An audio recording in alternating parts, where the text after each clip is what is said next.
Hi guys, I am doing my update. I know this isn't going to be, I'm not going to be able to talk as loud as I usually do, so you might have to turn your volume up compared to before. But I don't have anything to set my phone. Doing an update for the week. There really hasn't been going on much with my weight loss. Earlier this week, I was going to go to that class that was required, but I ended up not doing that.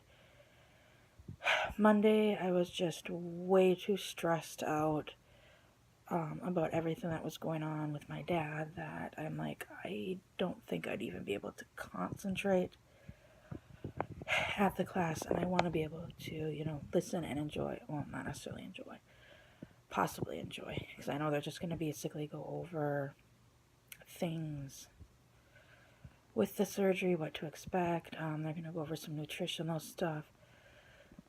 There's another class in the next couple weeks, so I'll probably end up going to that one.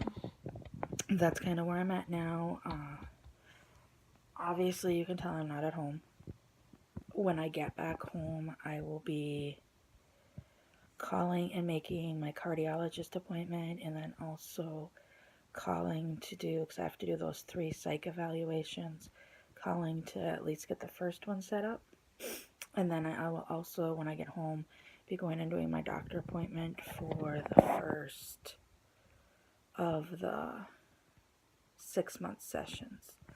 So that is what I'll be doing when I get home. That's pretty much the only update I have about my weight loss, aside from I've been trying to eat healthier. I don't know that I've been at home. I've been kind of cheating a little bit. My mom was kind of getting irritated at one point. She's like, I thought you were trying to lose weight. And I'm like, Mom, not to, I don't know. For me, some of the stuff that I've been eating since being home is stuff that I can only eat here, and I'm like, this is probably going to be my last chance to really ever eat this. So she was getting a little mad because the place, she's like, you wanted to go here, it seems like the only places you want to go is food places. And I'm like, because down in Texas, we don't have places like this. If we did have places like this, I wouldn't be like this right now. Like, there's a Chinese place that's here that I absolutely love. And I have to watch Chinese places because of my shellfish allergy. A lot of them sell, even if it's imitation crab, it has traces of real crab in it. I've watched how they make imitation crab. Even if you read an imitation crab or lobster package, it'll even say on there may contain. Because to get some of the flavoring, they have to use the real stuff. But to make the fake stuff, like I said, they put some of the real stuff in it. And then add a bunch of other crap that you don't really need to eat to make the fake. So I have to watch, especially Chinese restaurants, and a lot of Chinese restaurants down there are buffets. And on top of that, the cross-contamination at a buffet, like, I have to watch buffets. We don't typically go to buffets because a lot of them, especially down south, contain lobster, crab, sometimes oysters, shrimp, and all those things I can't eat because of my allergy. And I can't risk contamination of somebody eating lobster, then grabbing that mashed potato spoon and plopping it on there, or either eating lobster or they just touched lobster and now they're touching the mashed potato spoon, and then I go and touch the mashed potato spoon, and I can't risk it. And I'm like, I don't want to feel so paranoid eating at a place like that, so we just avoid them. Other than that, that's pretty much the biggest thing that's going on with me. And for my dad update for the week, he had his second tumor removal. The doctor said it was about the approximate size of his last one, which my dad was really upset. The night before surgery, he kept telling us, I don't want to do this, I don't want to do this, please stop this, I don't want to do this. He even said that to his doctor before surgery, and his doctor even said, he's like, if you don't do it, you're going to end up in a nursing home, and you probably won't be alive much longer. The tumor was putting pressure on his brain this time, and it's on the right side of his brain, so it was affecting the left side of his body, and his left arm was very weak. Like, he could put it up for like a second, and then it'd fall down, and then he'd put it back up, and it'd fall down. It'd start sliding down, and like walking, he'd kind of drag his left leg behind him, because he refused to use a cane or walker. So it was affecting him. It was affecting his speech. I mean, clearly his left side was weaker than his right side. And, I mean, he went into surgery pretty frail. And coming out of surgery, the doctor said he did the same as the last time. I asked him about the genetic component because one of his other doctors had said that I should be tested to see if this is genetic. Or that it possibly could be genetic, and I needed to be tested to see if I have it. So I asked the neurologist about that, because, okay, back up. I actually talked to my doctor about it, and my doctor's like, I have no idea where to even start to test you for something like this. I'll need to do some research. Well, in the meantime, my son had seen our geneticist, or the geneticist he has to see, because he has a genetic issue, and I was asking the geneticist, I'm like, my dad has this brain tumor. My mom had texted me after we found out about it what type of tumor or cancer it is, and so she asked, and I took a screenshot of it and favorited it, so if I need to find it quickly, I know where to find it. And so I brought it up, I showed it to her, and she's like, in cancer, if it's a genetic component, the person that has cancer needs to be tested first. They need to find it in their DNA since they have it, or they need to go through their DNA and find if there's anything that sticks out that could possibly be the cause of that. Then once they find that, he needs to get back to you and tell you what it is, or where it is, and then we can go ahead and test your DNA to see if the markers show up in that spot. Well, my mom kept forgetting to ask the doctor that said that I needed to be tested to get my dad's genetic testing done first. And so I asked the surgeon, I'm like, one of the doctors told her to tell me to be tested. My doctor has no idea where to start with this. I talked to the geneticist, and my son's geneticist, and my geneticist said my dad needs to be tested first before they can test me or the kids. And I'm like, nobody seems to be, or I said, and she keeps forgetting to ask about ordering the test. Is there any way you could? And he looks at me and he goes, you don't need to order the test. He goes, first of all, this is a rare cancer, and it has happened in families, but it's incredibly, incredibly rare to happen in a family. He said typically it just happens in one person, and it's just the luck of the draw. And he goes, second of all, if you have the markers for it, the only way they'll be able to catch it is, he goes, like in your dad's case, he had the seizure. He's in his 60s, and he's never had any issues about it, and he just randomly one day has a seizure, and that's how we find it. And he goes, it doesn't, he goes, if you have the genetic markers for it, he goes, there's nothing you can do, you can't stop it. And he goes, the only way they can find it is through an MRI. And he goes, as well as, you're gonna, if you have the markers, you're gonna get it anyway, there's no way to stop it. And he goes, so I would just recommend, if you start getting frequent headaches, and like he had a list of stuff, and he goes, if this stuff starts happening, then I would go speak to your doctor, and then possibly order the MRI if certain things are happening. And he goes, because if you're going to get it, you're going to get it. He goes, doing a test, he goes, we can test you and say, hey, yeah, it is a genetic component. It is here. You do carry the gene for it. And he goes, but even at that, you're not guaranteed when it's going to happen, if it's going to happen.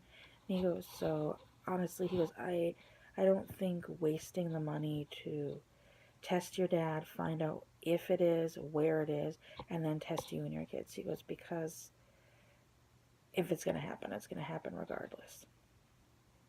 And he goes, live your life and have your kids live their life without worry about it. Don't worry about it, because worrying about it's not going to do anything. He goes, that's the same as worrying about getting hit by a car every time you go out on the street.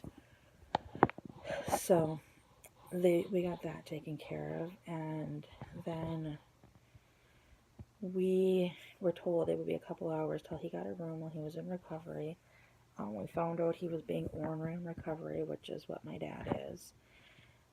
They get him, we came back up, actually as we were walking up,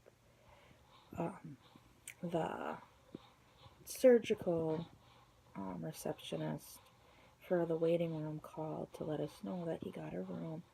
My mom's like, oh, we're on our way up there. So we got up there, they gave us his room number, we went in, and he didn't look as bad as the picture my mom sent me from last time.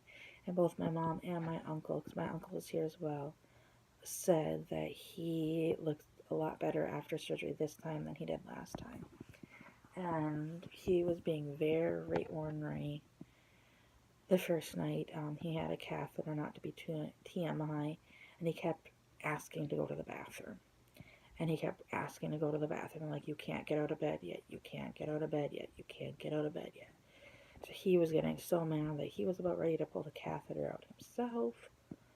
And then he wouldn't eat for us.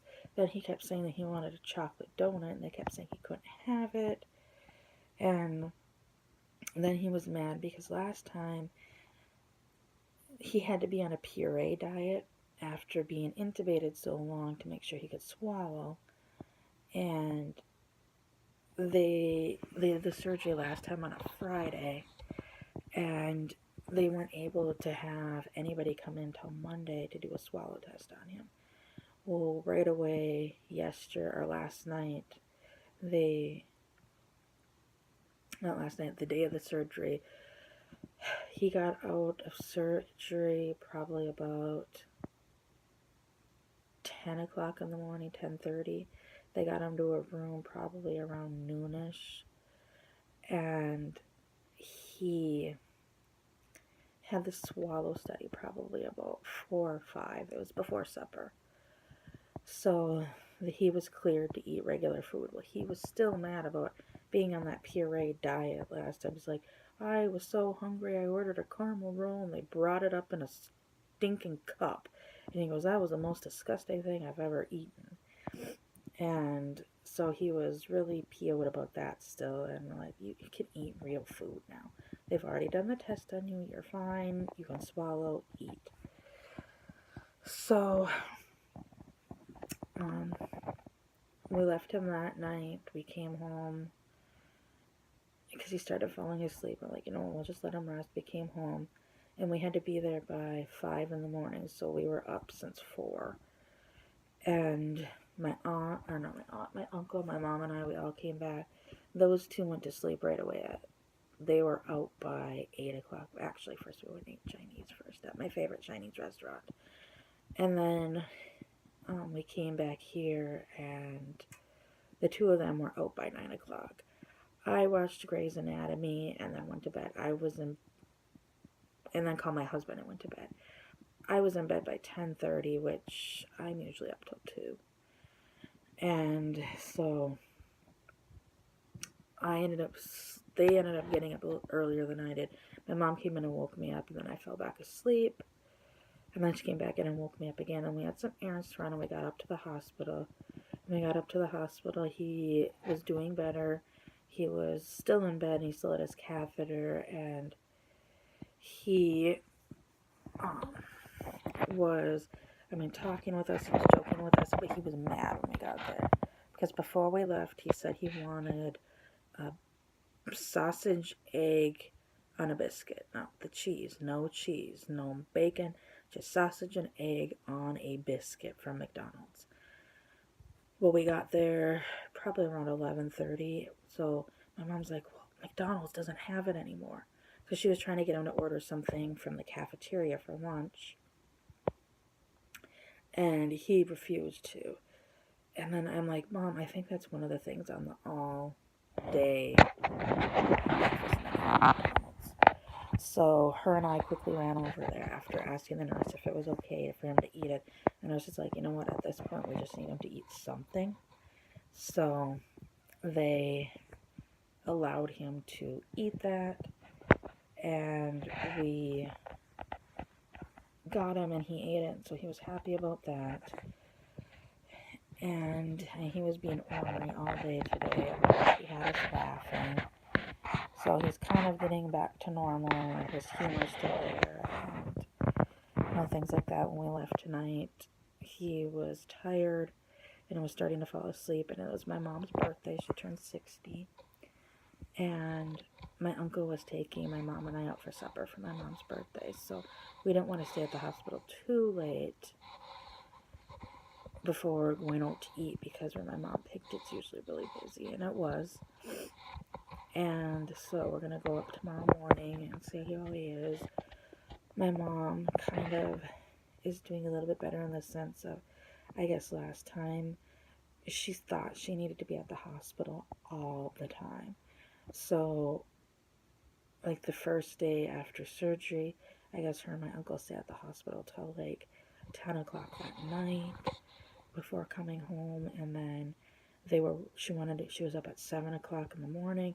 She wanted to be back at the hospital by 8, and she wanted to stay there later. And so far she seems to be doing better, in the fact that, he's in good hands. If anything happens, they'll call her. And we haven't had any phone calls. She actually called the hospital this morning, talked to the nurse before we went over there to see how he did. And the nurse was like, oh, he did good last night. So that's kind of the update about my dad right now. And some dry skin right there. It's driving me nuts. I am not used to this cold and having heat on all the time. So, like, it is dry here. I'm just itchy. My skin is dry. Like, right here, it looks horrible on the camera, and it's just dry, flaky skin, and it's disgusting. But anyways, we ran a few errands. We stopped at a few places today, so I have a small little haul. I'll do this one first to kind of show it this way so I can kind of see it on the camera. First, we stopped at Kmart, and they had these socks, and I thought they were really cute. When we moved, got rid of all my fuzzy socks, or cozy socks as they're called. And I know it's backwards because I am on my phone. But I got these cute little monkeys. And I got some purple pandas. And there's some pink kitties. Well, the kitty's mouth looks a little freaky. And some penguins. And there's artwork behind me. That's my son's from when he was in preschool, and some puppies. And then my uncle wanted to go to Barnes & Noble. And they had some stuff for 75% off their Christmas stuff. So I decided to pick up a few things and some Elf on the Shelf stuff, because my kids are into Elf on the Shelf during Christmas. So first of all, we got the St. Bernard outfit. It's up here. We don't have the St. Bernard yet, but it was 75% off. The price was $10, so I got it for $2.50. I actually got it less than that because my friend Heather has a Barnes & Noble membership club card thing. I don't know. pay a certain amount a year and you get a discount as well as you get points. I don't shop there enough to justify paying for the membership, but you know, I'll give her the points and I'll get the discount. And all I have to do is give them her phone number, which I've used it before when I lived in Minot. I also got the reindeer little outfit, and that was the same price. So I paid a little under $2.50 for it. And that's what it looks like. As well as I've got the little candy cane and Christmas tree set. And this one was $15, so I paid like around $3 for it. And my son really wanted this before during Christmas when he would see it at the store. I'm like, there is no way I'm going to pay $15 for this little felt costumes for the elves.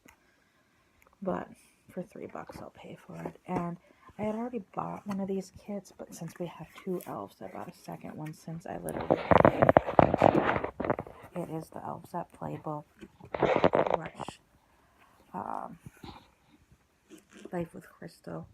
She has one, but I had bought one at Target after Christmas, and I got it for like $10, and I thought I was getting a good deal. And I got this one for $5. So that's kind of the stuff that it includes. The reason why I got the second one is like some of the things like the chair and the swing, and there's a few things on here that, you know, like the suction cups and stuff like that.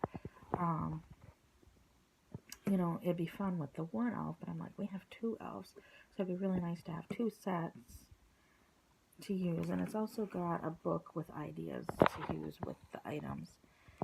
But I figured since we have 2 elves, having 2 sets would probably be the best idea. And also at Barnes & Noble, if you bought so much worth of stuff, you got this cute little Peter Rabbit for $7. So I got him. I actually spent more for Peter Rabbit. That's what I spent the most on, was this little bunny. The rest of the stuff, I mean, my total was $21. And that was with tax, and that was for everything. So that was my little haul. I'm really not shopping that much here. I didn't bring much money because I didn't plan on spending much money. In fact, I didn't even plan on spending what I did. My uncle was in that wanted to go to Barnes & Noble, and the prices I couldn't pass up. The cozy socks, like I said, I thought I got rid of most of my like, cozy socks before I moved to Texas, thinking I didn't need them. But then coming up here, my feet have been cold just using regular socks. So I figured I'd pick up 5 pair of little cozy socks, especially my feet have been getting cold down there, and I just figure they'd be nice. They're shorty ones. I don't really like socks that go up high. But this video got longer than I expected, so I hope everybody enjoys this video, even though it's not a fantastic video. But those are the updates on me and my dad and my little haul.